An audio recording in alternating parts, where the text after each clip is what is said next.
नमस्कार दोस्तों, स्वागत है आपका अपने YouTube चैनल श्री शिव ज्योतिष केंद्र में। आज हम बात करेंगे कन्या लग्न की कुंडली में शादी विवाह के योग कब बनते हैं, कैसे देखे जाते हैं, इस बारे में आज हम चर्चा करेंगे।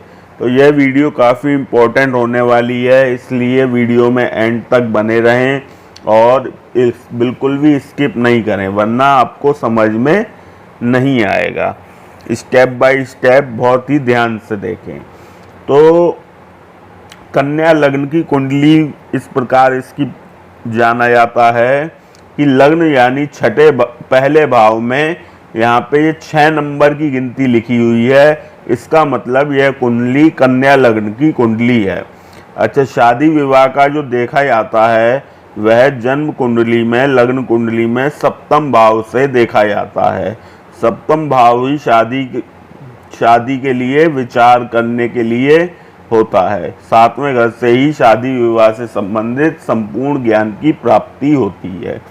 7वें घर के स्वामी को हम सप्तमेश कहते हैं और सप्तमेश कन्या लग्न की कुंडली में है गुरु। तो सबसे पहले देखते हैं कि शादी विवाह का योग कैसे देखे जाते हैं। तो देखिए, जब आप ऑनलाइन कुंडली निकालते हैं तो ऑनलाइन कुंडली के साथ आपको महादशा अंतर्दशा चार्ट मिलता है। जब आप ऑनलाइन कुंडली निकालेंगे तो महादशा अंतर्दशा चार्ट भी मिलता है। उसके अकॉर्डिंग ही हम देखते हैं कि कौन से ग्रह की महादशा अंतर्दशा चल रही है या आने वाली है। महादशा अंतर्दशा का मतलब ये होता है कि उस पर्टिकुलर टाइम में वह ग्रह इस कुंडली में शासन करेगा। समझ रहे हैं? अच्छा, तो पहला नियम ये होता है कि सप्तमेश की महादशा अंतर्दशा में विवाह होने के योग। सपोज करो गुरु आपकी कुंडली में यहाँ पर बैठे हैं, तो गुरु की अंतर्दशा और महादशा जब आएगी उस समय में विवाह होने के योग अधिक रहेंगे। अच्छा, अब कई कंडीशन ऐसी आती हैं कि विवाह की उम्र अभी हो गई है और गुरु की महादशा अंतर्दशा या तो निकल गई है या फिर आने को बहुत ज़्यादा टाइम है। तो ऐसी परिस्थिति में ये देखा जाता है कि सप्तमेश इस कुंडली में कौन है? गुरु, बृहस्पति। यह जिसके साथ युति कर रहे हो उसकी महादशा अंतर्दशा में विवाह हो सकता है। सपोज करो गुरु के संग चंद्र युति किए हैं, गुरु और चंद्र की युति हुई है, तो गुरु की अगर अंतर्दशा महादशा नहीं आ रही है तो चंद्र की देखी जाएगी कि चंद्र की महादशा अंतर्दशा अगर नियर है तो उसकी अंतर्दशा महादशा में भी विवाह हो सकता है। अगर चंद्र नहीं है या सप्तम भाव पे कोई ग्रह, शुभ ग्रह दृष्टि डाल रहा हो, सपोज करो यहाँ पे बुध बैठे हैं, शुक्र बैठे हैं यहाँ पे, अब ये शुभ ग्रह हैं, उच्च के होकर बैठे हैं, तो ऐसे में शुक्र की महादशा अंतर्दशा में भी विवाह होने के चांसेस अधिक रहेंगे। अच्छा, अगला नियम ये होता है कि पंचम भाव के स्वामी अगर सप्तम भाव पे दृष्टि डाल रहे हैं तो पंचम भाव के स्वामी की महादशा अंतर्दशा में भी विवाह हो सकता है। अब पंचम भाव का स्वामी यहाँ पे मकर राशि है, शनि हुए। अगर शनि सप्तम भाव पे दृष्टि डाल रहे हैं या सप्तम भाव में बैठे हैं, अगर शनि यहाँ बैठे हैं, अगर शनि यहाँ बैठे हैं, अगर शनि यहाँ बैठे हैं, अगर शनि यहाँ बैठे हैं, ठीक है, तो शनि की अंतर्दशा महादशा में भी विवाह होने के योग बनेंगे, क्योंकि शनि जो है पंचम भाव के स्वामी हैं, पहले कारक ग्रह हैं, कारक ग्रह कहा जाता है पंचम भाव के स्वामी को। तो इस प्रकार पंचम भाव के स्वामी की महादशा अंतरदशा में भी शादी होने के चांसेस अधिक रहेंगे। दूसरा ये होता है कि नवम भाव का स्वामी अगर सप्तम भाव में हो या सप्तम भाव पे दृष्टि डाले, अगर नवम भाव का स्वामी शुक्र है, यहाँ पे वृषभ राशि आ रही है, शुक्र है, अगर शुक्र यहाँ बैठे हो या यहाँ बैठे हो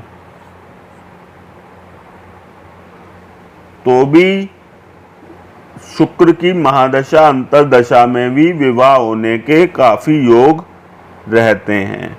ये हो गए दोनों कारक ग्रह, कारक ग्रह की अंतरदशा महादशा या सप्तमेश की महादशा अंतरदशा या सप्तमेश जिस ग्रह के संग गोचर कर रहा हो उसकी महादशा अंतरदशा में शादी होने के योग बनते हैं। अच्छा, अगला नियम होता है, उसमें देखा जाता है गोचर।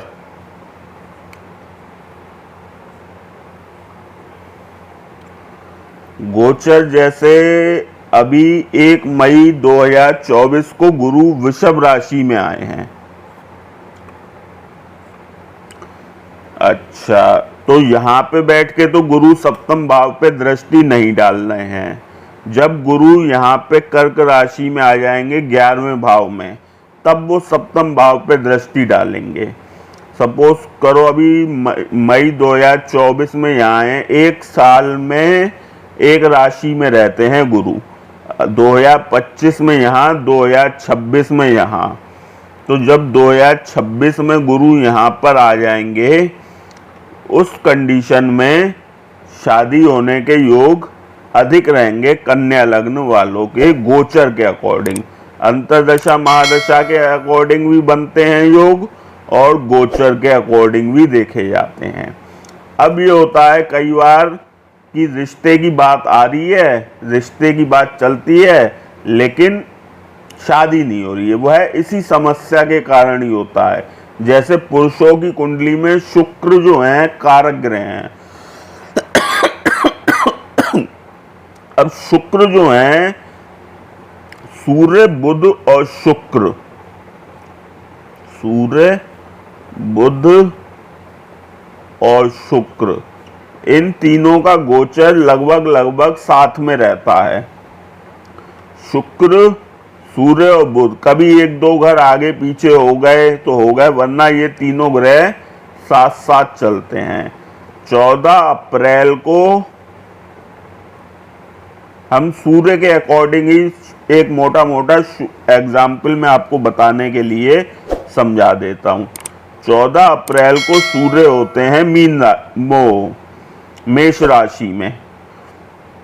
अब 1 महीने एक राशि में रहते हैं सूर्य, तो अप्रैल, मई, जून, जुलाई, अगस्त, सितंबर, लगभग 15 सितंबर के लगभग सितंबर से और अक्टूबर तक के बीच में इनके रिश्ते जो हैं आते रहेंगे। जब जब शुक्र जो है वह लग्न में या 7वें भाव में आएगा, तब तब इनके रिश्ते की बात चलती रहेगी या रिश्ते की बात आगे बढ़ती रहेगी।